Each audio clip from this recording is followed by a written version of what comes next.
Hello বন্ধুরা, মিষ্টি জেমসেনিস ব্লগে তোমাদেরকে জানাই আরও একবার স্বাগত। আশা করছি সবাই খুব ভালো আছো, সুস্থ আছো। আমার নতুন একটা মিনি ব্লগে তোমাদেরকে জানাই অনেক অনেক অনেক স্বাগত। তো দেখো, কাজের মাঝখানে সবাই একটুখানি বসে আর কি ফাজলামো করে নিলাম। আর এদিকে দেখো ছোট ছোট বাচ্চাগুলো কি সুন্দর নাচু করছে। আর এদিকে আমরা যে যার কাজে ব্যস্ত, তার মাঝে একটুখানি হালকা করে চা খেয়ে নিলাম। আর এই দেখো, এখানে হচ্ছে সামনে প্রোগ্রাম, সেই জন্য চলছে রিহার্সাল।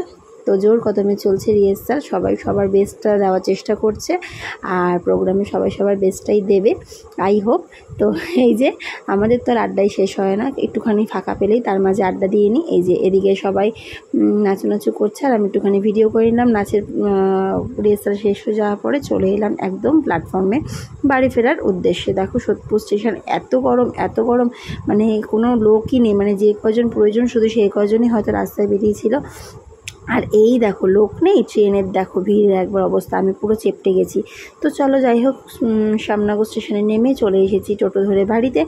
আর সন্ধ্যাবেলায় একদম তোমাদের সাথে দেখা করছি। আজকে যেহেতু সকাল সকাল তেমন কিছু রান্না করে বেরোতে পারিনি, সেই জন্য আজকে রাতে করছি একটুখানি ভাত আর চিকেনের পাতলা ঝোল। এই দেখো আমি তো ঘেমে পুরো স্নান হয়ে গেছে। আর এখানে কষা চিকেন হচ্ছে, তারপরে জল দিয়ে পাতলা করে ঝোল করে নেবো।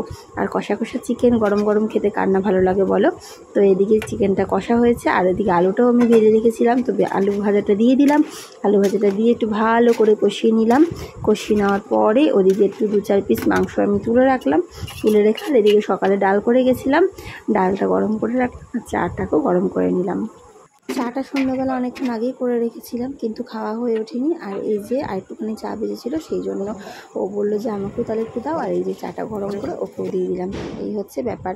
আর এই যে বললাম না, কষা মাংসটা তুলে রেখেছি, এই যে কষা মাংসটা তুলে নিলাম। আর এবার এটার মধ্যে একটুখানি জল ঢেলে দেবো, কারণ যা গরম পড়েছে, পাতলা করে ঝোল আর ভাত, ব্যাস এইটুখানি।